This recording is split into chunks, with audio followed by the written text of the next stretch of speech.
sa taxawaay bi Pikine déjà balaa ñu dugg ci kii. D'accord. man peut-être may amee chance soo xam ne dafa am. soo xam ne demee noonu lañ ko tubaab. bien que xam naa ne bu ñu def benn sondage côté célébrité bi Pikine xam naa dina def Pape Diouf après nga ñëw ci tur.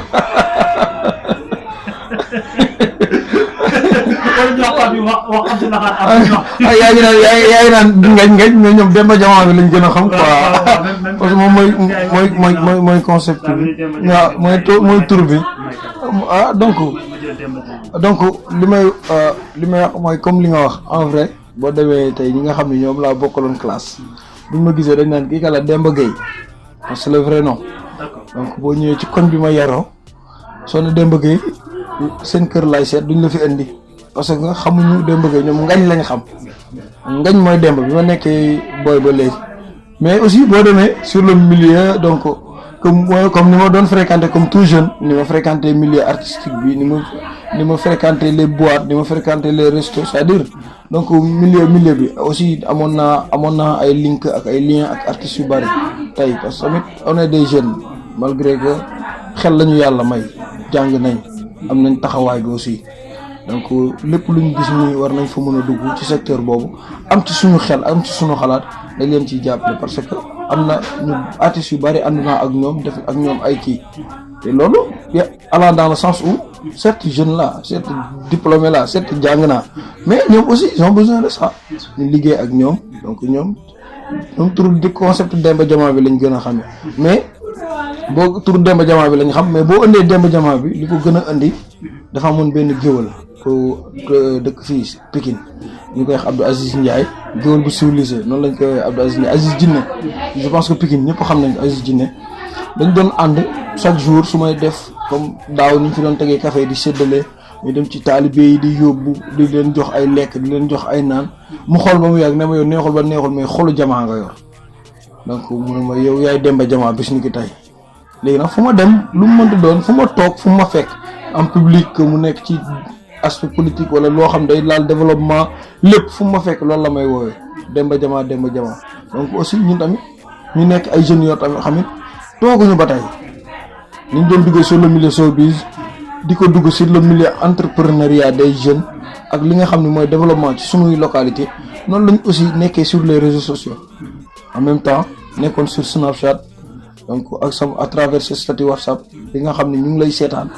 am na ñoo xam ne Snap lañ ma doon message Snap lañ ma doon seetaan dañ ma doon envoyé message di ma yónnee seen numéro yi nee ma léegi statut yi la ñuy seetaan du coup dama leen di enregistré ñu enregistré sama numéro di suivre actualité yi di suivre affaire yi te pourtant duñ mën nañ sax bañ a wax mais le fait que ñu lay suivre am na ñoo xam ne ils sont sur Instagram am na ñoom sur Facebook moo tax j'ai pris le nom def ko fa muy Demba Jama bi moo tax ñu bari moom léegi moom lañ gën a xam donc te aussi dafa baax boo nekkee ci concept yooyu donc ngay dem ci ay kii nga am benn signification entre ce tour ak li nga xam ne yow tey par exemple moom ngay def et je pense que ça colle bien quand tu parles de Jama c'est quelque chose de précieux il faudra aussi te dire et être aussi précieux pour la localité et la population. macha allah lan moo jur Demba taxawaay boobu parce que li nga wax moo ci nekk yaa ngi jëm sa diplôme mën nga am sa métier rek nekk si benn entreprise di liggéey sans pour autant sax nga engagé pour servir sa pour servir sa communauté mais qu'est-ce qui est derrière cet engagement. donc par rapport ak loolu donc de passage damay remercier tous mes collègues yi nga xam ne ñoom laa nekkal au niveau du péage au niveau de l'Ageroute aussi ak di nuyu waa Intélimane yëpp donc yaa mon directeur monsieur Seck Intélimane aussi mais tout cela aussi dama ciy gërëm le DRH le directeur des ressources humaines de l'Ageroute du Sénégal monsieur Cheikh Ahmed Tidiane Thiam donc moom moo jàppale mën naa wax ne ba ma egg foofu ba ma nekk fa bu ñu demee ba nekk fa responsable nekk fa di liggéey c'est grâce à lui donc c'était de passage di nuyu aussi monsieur Seck Intélimane di nuyu toutes les collègues di nuyu waa team 205 celle de Ngexox et team Sindia aussi di leen jaajëfal de passage donc comme li nga wax dafa am solo donc pour man boo nekkee jeune li nga njëkk a war a xalaat mooy sa doxalinu gox mooy sa demilunu par exemple localité gox bi nga dëkk fan lan nga mën a apporter il faudra être actif je dirais pas au sein du pays tey ñun suñu objectif weesu na fi ñu dëkk duñ waxati suñu gox duñ waxati suñu département duñ waxati suñu région mais on va parler du Sénégal suñu objectif loolu la et loin même tey jii nii ay mbindeef lañ yoo xam ne suñu borom moo ñu fi wàccee ñu gëm suñu bopp ba pare tey yaa ngi ma fekk kër goo xam ne tey ñëpp amaana foo tourné photo sëñ Babacar Si ngay gis ñëpp tijaan lañ te man suñu borom Serigne Touba la ma booleel donc pour wan la ni on peut vivre en société te gëm li nga gëm malgré que doo dépasser les limites doo dépasser les bornes li nga war a am yëpp da nga koy am comprendre nga c'est très important loolu nit di ko am yaqin boobu ak gëm-gëm boobu moo tax ñun suñu objectif weesu na loolu tamit ci lay jaaraat pour wax la comme li nga wax tey jii nii on doit pas être jeune et rester chez lui toog alors que localité wala gox boobu soxla na la ci xam nga ban sens même ne serait-ce que bu dee école bi nga xam ne yaa fa jàngee bi nga nekkee jeune primaire wala mu nekk secondaire lu mu mënti doon bi nga fay jàng da ngaa fekk pourtant localité boobu moo ko defar pourtant gox boobu nga dëkk fa école boobu fa la nekk kon bu dee benn sax ne serait-ce que gox bi mos na ko def ci yow buñ demaatee de très loin dem nga fi demander bourse ñu octroyer la ko à travers maire bi fa nekkoon wala mairie bi wala un bonne volonté boo xam ne moo nekk ci koñ bi donc lu mu dee gox bi wala askan woowu am na lu mu la tettee am na lu mu def ci yow waaw servir na la même bu dee benn fan donc ñun on n'a plus droit à l'erreur par rapport à ça yàlla def ñu jàngi ba pare ñëw war a servir suñu gox ñu toog fi ñu toog pour lan même su jaree qu'on s'engage ci aspect bu mu mënti doon mais lépp lu ñu war a mën a def mu nekk lu loyal mu nekk lu jaar yoon loo xam ni yoon duñ ci topp dara duñ ci topp te dañ koy teg wala ñu war ko réclamer wala ñu war ko def pour suñu askan dañ koy def man je vois que ni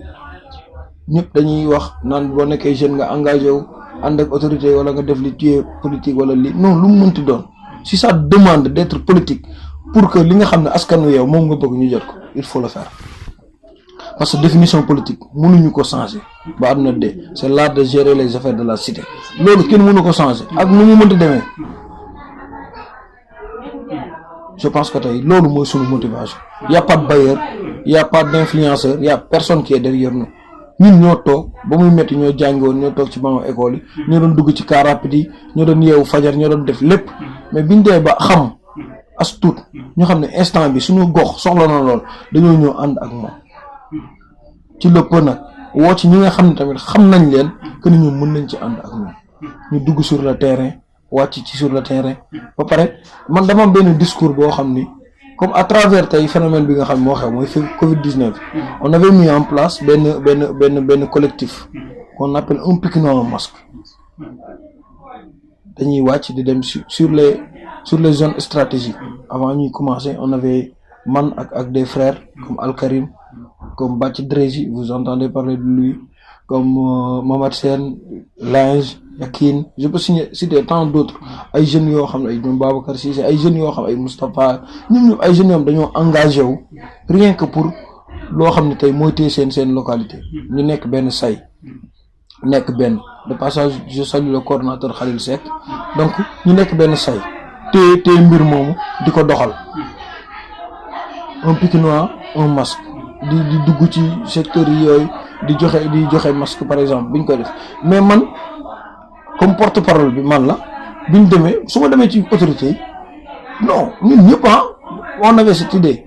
parce que lii ça n'a rien à voir avec tout ce qui est politique même si bu dee am nañ leader même bu dee am na koo xam ne ñu ngi ànd ak moom donc muy la DRH Cheikh Ahmed Tidiane Thiam di ko nuyu de passage di nuyu ñëpp waa mouvement Pikine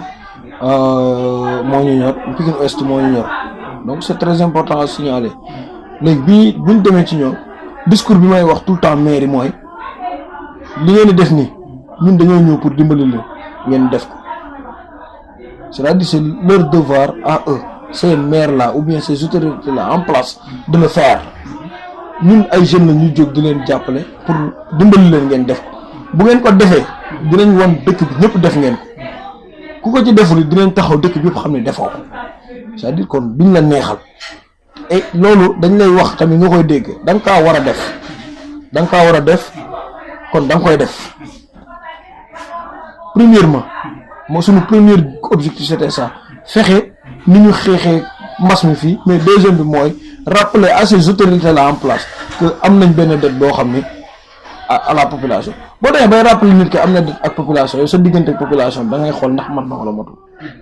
c'est ça et loolu moo indi aussi suñu engagement auprès de la population. macha allah en tout cas développé na lu am solo mën nañ ci jàng yu bari déjà xëy na bi ngay mujjee wax boobu ci gën a intéressant moo ne engagement aux jeunes ci cadre politique aussi noonu nekk engagement subordination rek te moo ne non moom mooy kilifa gi lu mu def ànd naa ceeg moom donc dafay nekk engagement boo xam nit ki dafay ànd ak xelam aussi parce que ni leader bi jàngee noonu la jàngee donc noonu lay amee ay idées aussi ñu ko partagé mu nekk la ñuy rafetlu te man bi ma ciy dolli pour seede sax mooy mën naa wax ne ñu bari bu ñu dee def di distribuer ay masques seen gox c'est parce que ñu ko inspiré wu ci concept yi te man par exemple maa ngi nekk Guédiawaye su ma gisee ñu bari ñu def ko Guédiawaye je vais proposer de le faire surtout donc bi ci gën a am solo mooy le fait que ngeen def ko mais ñeneen ñi mën ko copier parce que lu baax aussi tey je pense que boo doon xool sama écrit yi sax loolu laay bind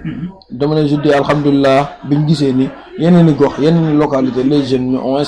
se sont inspirés sur ça pour def parce que loolu rek loolu moo am système bi ñu toll nii wala dëkk àdduna bi ñu toll nii loo def tey vite fait day dem feneen donc lépp looy def dafa war a nekk loo xam ne lu baax la dafa war a nekk loo xam ne lu set la dafa war a nekk loo xam ne lu digne la à la fin pour que ñooñu mën ko parce que une telle concept ñëpp ko mën a def il suffit ngeen nekk ay jeunes nu ngeen mënti toll ne serait-ce que nga jël 2 masques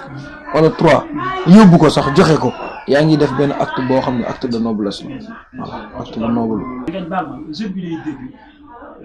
di wax naan Demba Jamaalo quoi am na métier bu ko neex man mi nga xam ne ci famille bu pauvre la juddu su njëkkee duñu añ bu ñu añee duñu reer wala jàng ko ak yéen mais man mii di wax ak yow ñoo bokk yow man bu ma doon dem université saa yi sama 200 laa yor sama poche Ndiaga Ndiaye laay jël di def lii di dem di ñëw. kasaalika keneen ak keneen ñun ñi ñëpp ci banlieue bi lañ juddoo fii lañ yaroo fii lañ màggee ñu ngi nii demuñu fenn fii lañ dëkk on vit en famille suñu famille yi demeewul noonu mais lépp lu ñu yàlla may ak lu ñu dimbali ñu ngi ñëw di ko bokk ak ñoom di ko doxaleen noonu comprendre nga tey jii nii même boo amul di même boo jàppul ci dara même man bi may engagé wu xaaruma ba am liggéey pour def ko. donc déedéet jotewul dara ak sama liggéey. jotewul dara ak moyen am naa moyen. déedéet sa bokkul dara parce que yow gis nga sa moyen tey bi ëpp solo mooy nit ñi ngay am mooy relation yi ngay am entre nit ak nit ba mën leen décrocher à ce que ñu ñëw ak engagement boobu ngay am pour mën a dem seeti autorité yooyu ñu leen kaa leen dimbali seen askan wii loolu moom solo ak acte social yooyu ngay xam ne moom ngay def tout récemment y avait un jeune qui était malade ci sunu quartier bi nii donc biñ toogee ñu wax ci waxam mooy le cas de Djibril Sarr encore une fois ma ciy woo autorité Pikine yëpp ak le cas de Abiboulaye ñu ciy woo autorité Pikine yëpp ñu jug ñu jàpp ci quoi parce que am na solo trop donc biñ ci waree engagé wu di jóg pour jàppale ko mais xam nañ ni ñun mënuñu ko faj personnellement mais seeti nañ ay bonne volonté ak ay ñi ñoo xam ne buñ ci waxee il suffit ñu wax ci day def nit ñi dañuy ñëw jàpp ci il suffit tamit ñu seeti leen dañuy ñëw lëpp ñu jàpp ci. loolu taxawaay boobu tey boo ma gisee benn affaire bu baaxul sama gox wala benn affaire boo xam ne dama ko war a dénoncer su ma koy dénoncer nag du dama am les moyens wala man mën naa ko faj wala man mën naa ko def non mais damay seeti ñi nga xam ne mën nañ ko def si ça demande d'écrire ma bind si ça demande de parler ma wax. gis nañ la ci kaw mairie nekkoon marché xaw ma nu mu demee noonu. waaw mais mooy marché Savanel bi. marché Savanel waaw. donc loolu. y avait un frère gendarme ndeysaan sama gaañ la bu ma doon wax mu ne ma. est-ce que waroon ngaa du wax ci lii wala est-ce que waroon ngaa dugg ci lii man na ko non xamul tax ma def publication bi parce que suñu yaay yi dañoo nekk ay jàmbaar te dañ cee gis benn le vieux Papa Diaw kenn ko yére il a beaucoup fait pour sa localité pour jeunes yi nga xam ne ñoo dëkk Pikine doomam sax sama collègue la woon de travail Diaw je le salue de passage donc moo am ngay ñëw ci marché bi ñu nekkee xale ba léegi ñu ngi dem marché Savanel mais ñu gis suñu yaay yi jàmbaar yi ñu doon ñun dañ doon dox ba fajar di dox ngay gis mairie fajar gi ñu xëy dem marché jën gàddu seeni paan pour jëndee jën ñëw indi ci marché bi di liggéey mais marché bi tey ñan ñoo ko war a defar maire bi c'est-à-dire les autorités en place bu mu mënti doon que bu mu nekk bu mag ba xaw ma bu ndaw bi bu mu mënti doon mais ñoom ñoo war a defar marché bi léegi ñoom bu ñu defarul marché bi ñu xool ba ñi nga xam ne ñoom ñoo nekk ci biir marché bi ñu dajale seeni doole ñun ñuy xëy sunu yaay yooyu ma lay wax di sonn di toog ci naaj bi di jaay légume di jaay lu sew di jaay jën di jaay lii ñoom ñu dajale seen alal indi ko jox leen pour ñu defaral leen marché bi te ñoom ñoo ko waroon defar mais xanaa foofu la waroon gën a gaawee léegi ñoom bu ñu toogee bay génn ci télé yi di jooytu di kaas sa waay loolu ku ci waxul wala ku nekk jeune te jugoo ci taxaw doo góor. en tout cas combat bu am solo bu gis na nga mëne ci cadre boobu donc dafay dugg carrément ci boo nekkee ci gox. en tout cas da ngay jël ses responsabilités. c'est ça moyen nga ñàkk ko. nga jàng nga ñàkk jàng. tey moyen bi. mooy am na ñoo xam par exemple buñ duggee fenn seen xaalis mooy wax. am na benn ay borom alal yoo xam ne buñ ñëwee seen oto mooy wax ñi seen jesner biñ sol ñi seen parfum mooy wax ñi seen teraanga ñi defal bi ñuy defal seen gox wala ñi yow tey ñun moyen ñu am mooy tey les réseaux sociaux moyen bi ñu am mooy tey suñu xel moyen bi ñu am mooy suñu jàng mais pourquoi mënuñu ci jóg nga jàppale suñu population actuellement yoruñu 10 000 wala 5 000 wala 2 000 woo xam dañuy wër jotaay bu ñu fekk mérite ñu jox leen ko dem ñi koy def am nañ ko mais ñun xam nga lan lañ am bu tawee ba fii taa ñu sol suñu kilote sol suñu t-shirt ñëw dugg ci kër yi jàppale ngacc liñ am mooy buñ gisee benn jeune bu feebar ñu boole suñuy mooy kii leen buñ gisee benn kër boo xam ne amuñu luñ lekk amuñu luñ naan ñu jéem a fexe ke benn autorité lépp nag ci sutura ñu woo kilifa gi ne ko demal tel boutique nga fekk fa mbir mi nga jël ko nga yóbbu sa kër seen waa kër sax sa doom du xam sax papa fan nga ko jëlee. donc dimbali ba tey waaw fonds social bi tey lañ ko gën a def loolu surtout période bi ñu toll nii man ak samay morom yoo xam ne amuñu bailleur amuñu dara dañuy jël suñuy 5000 suñuy 2000 suñuy junni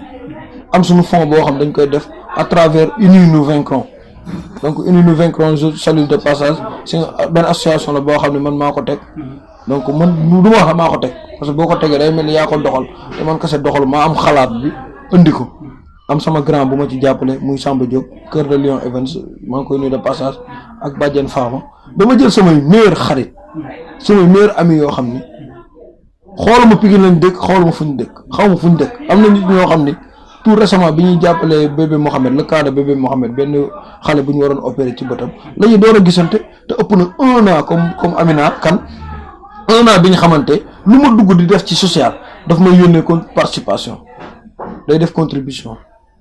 mais est-ce que ñun dañoo war a xaar autorité en place bi wala keneen wala benn autorité bu nekk fii ñu dem seeti ko pour mu may ma 100 000 pour mu mën a def don wala pour ma jàppale déedéet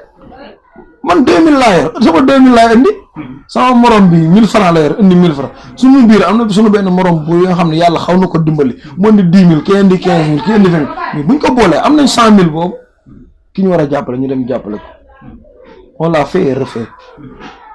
parce que mag bi ngay fekk ba këram nga ne da nga koy jàppale sutural ko njabootam toog nga ni ko saako ceeb ak diwlin ak suukar teg ko filmer ko mais yow war nga ni waa kër kii seen papa dama koo may dund mais boo lijjantee ba xam ne kii il n'a pas les moyens nga dem ci bitig ba nga bàyyi fa nga il reste juste benn coup de fil nga woo ko ne ko papa mun naa la diw nga ne ko demal bitig temps xam nga ko mun na la wax nga ne ko am na ravitaillement bu ñu fa bàyyi pour yow mais kooku bu ko jëlijee bu ko indee ci kër gi waa kër gi xam nañ yaa ko dimbali wala dañ ko dimbali ci acte yooyu la ñuy posé. déedéet jom la ak taxawaay man noonu laay demee parce que encore une fois bi ma koy def boobu amaguma salaire côtoyé wu ma sax le milieu professionnel parce que dama ko teel a gëm pour man àdduna bi rapport de complémentarité bi dafay am il faudra que ñuy mottalante di jàppalante di dimbalante man loolu laa gëm loolu mooy sama concept te wallahi azim ci loolu lañ ma yar ñun bi ñu nekk xale dañ doon nekk fii toog ci biti chaque guddi ku ci nekk da ngay fëgg sa kër wala nga dugg sa kër bool bi nga fa fekk mu gën a mag nga indi ñu tàngal ba mu xool ñëpp dóor mais yow loolu boo ko dundee nga gëm nga xam ko après loolu rek nga mën a taxawaay boobu rek nga mën a. maa ngi dëkk Guédiawaye waaye yàgg naa koo xaaraan si fii kon siyaat.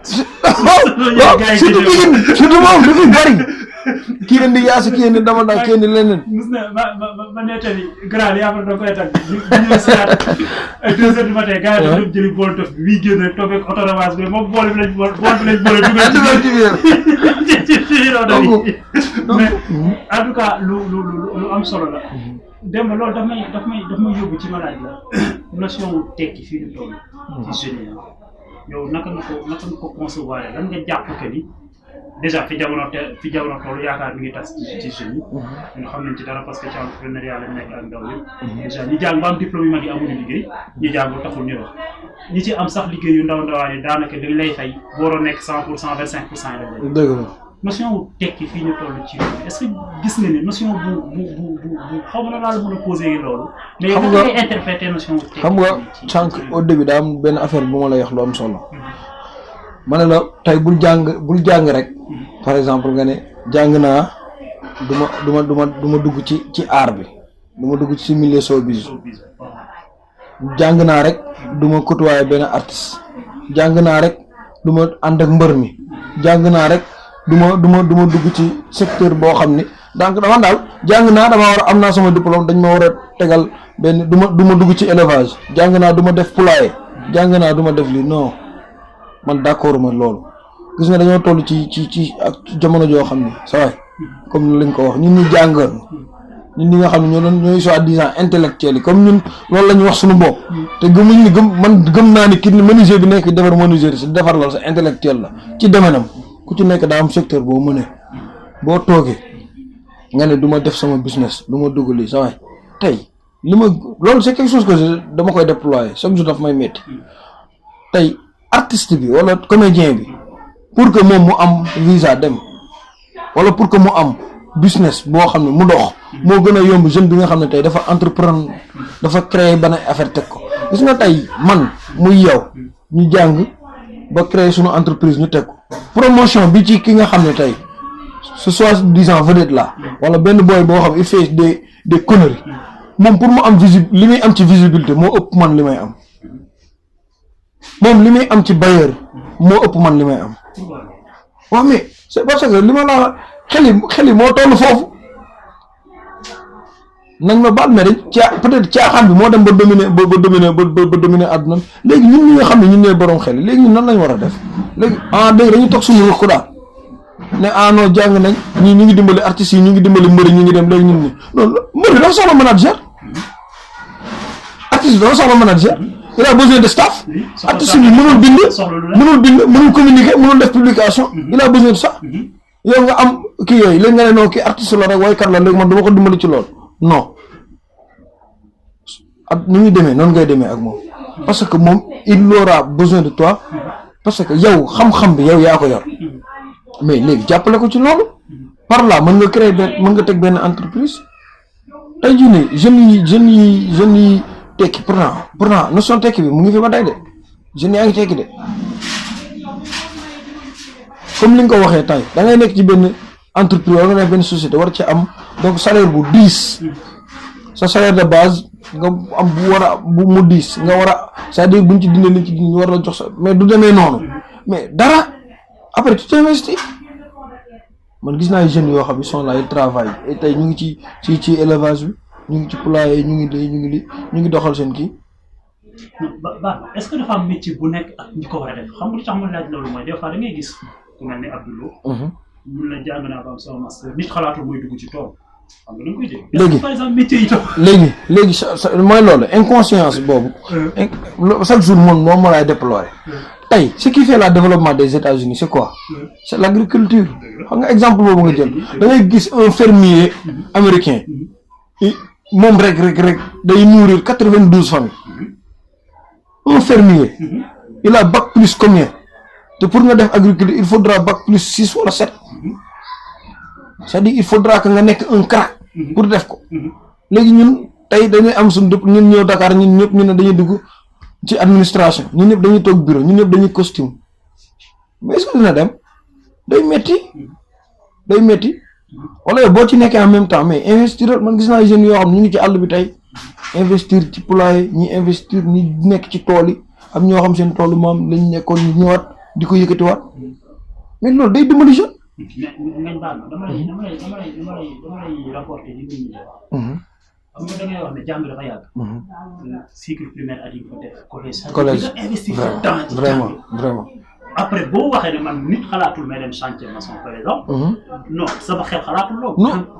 non mais interpréter ak. non man d'accord ma ba tey d'accord ma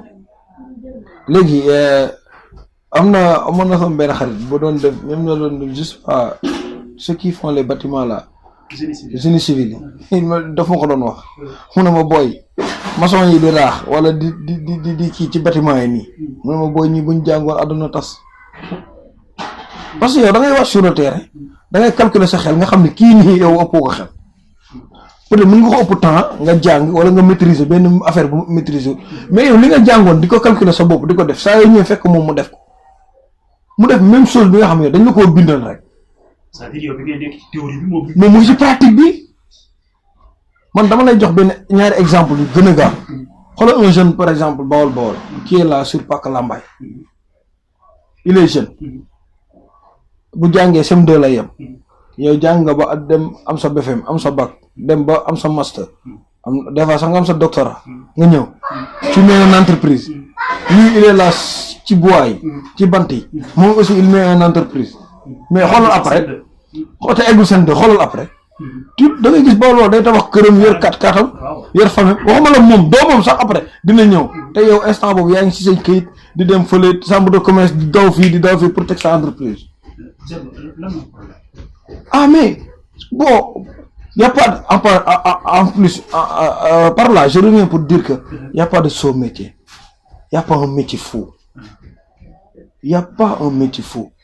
te gis nga gars yi léegi il faut pas que ñu jaxase ñu parce que ñun depuis bi ñu nekkee xale dañ ñuy jàngal ay affaires yoo xam ni kenn xamul lan la nga dem ba màgg doo spécialisé wu gars yi nañ spécialisé wu ci benn affaire. su ma wax suñu formation yi jàngu du métier nañ ñu jàngal métier à la fin xam nga la moo lay wax dama lay wax man biñ demee. léegi dama am benn point moo la bëgg a joxaat Abdou mooy biñ demee par exemple ci au niveau de CRBC avec les Chinois quand nous sommes venus Chinois bi ñu xoolee ils n'ont pas dit kan moom master 2 kan moom doctorat kan déedéet ils ont juste demandé le niveau bac c'est-à-dire le niveau bac ça dit quoi c'est-à-dire ça définit que ni au moins kii il sait lire et écrire le niveau bac boo ko amee mooy yow mën nga bind mën nga lire ñoom loolu lañ gëm quoi après idée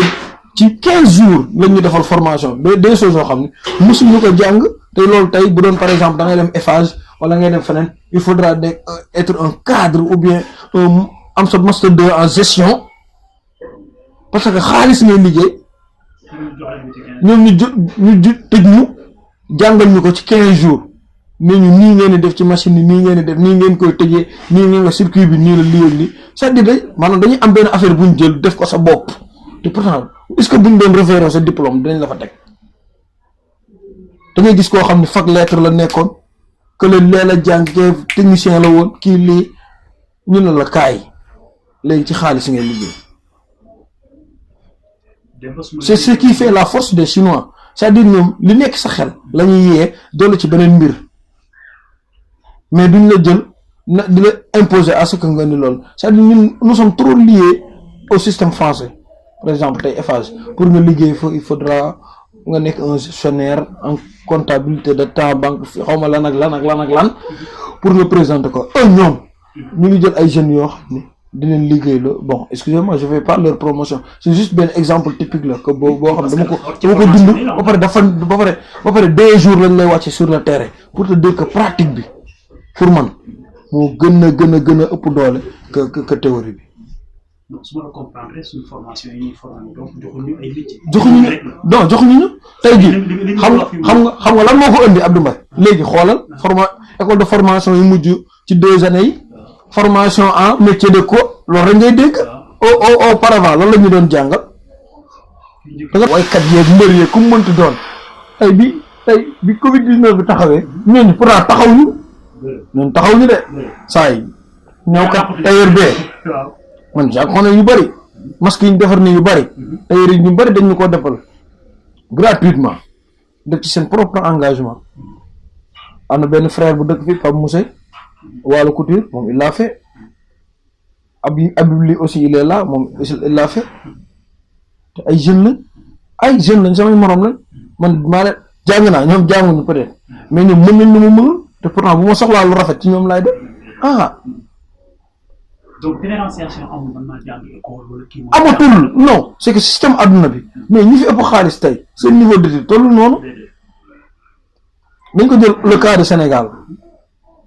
quand vous prenez l'exemple par exemple de Youssou Ndour ak keneen mais xoolal lim teg xoolal groupe bi mu teg tey est-ce que bu doon ci jàng la ko weer dina ko teg mais ñun jeunes yi nañ xoolaat ni ci ñen la ñuy référer encore une fois te ñoo bañ a gëm réalité yii nii nga xam ne moom la ñuy wan ci yenn série yeeg yooyu nga baal ma parce que loolu daf ma xaw a metti benn baar da ngay gis des jeunes filles yoo xam ne tey boo daan dem parce que tamit kooku ñun ay jeunes lañ dox nañ fréquenté nañ le milieu showbiz da ngay gis ay jeunes filles yoo xam ñoo nekkoon sur les appartements wala ñu doon nekk ci réseau yi dama yàlla baal di def lu leen neex di taxawaalu nekk ci boîte tey ñoom ñoo ñëwaat ñu jël leen ci série yi ñuy jouer après ils veulent être les l'idoles de nos jeunes filles ils veulent être l'idole de ma nga gis kenn nga ne kii sama rakk bu jigéen bi kii laa bëgg mu nekk idola wala soo duggee sur les réseaux sociaux que mu nekk internet yi que mu nekk lu mu mënti doon Instagram wala Snap wala lépp nga gis ni ñoom rek la ñuy suivre non. c'est-à-dire yaa ngi wax ak élèves yi nga xam ni ñu ngi seetaan série yaakaar na loolu mooy réalité bi gis benn xale bu jigéen bu xeesal wala bu xees pecc tatoué yaram bi yor iPhone 11 am non fekk moom faneen la jógee ñëw fii Dakar après dëkk ci benn appartement dem ba xamante gars yi di def lu ko neex di dund lu ko neex après ñu xëy mu bëgg a mu nekk seen référence ay temps développement localité bi donc en tant que acteur de développement donc c'est quelque chose que j'apprécie encore une fois donc di la remercier yow monsieur Abdoulo ak le frère Ndiayène bi tey jii nii réseau yii tey li nga xam ne tey taxaw ngeen ko xaw na changer image ak peut-être li nga xam ne tey mooy am sur le net mais c'est très important génn ngeen ci loo bi indi ngeen beneen concept indi ngeen beneen affaire teg ko et pour man lii ñii site yii ñoo jara def leur promotion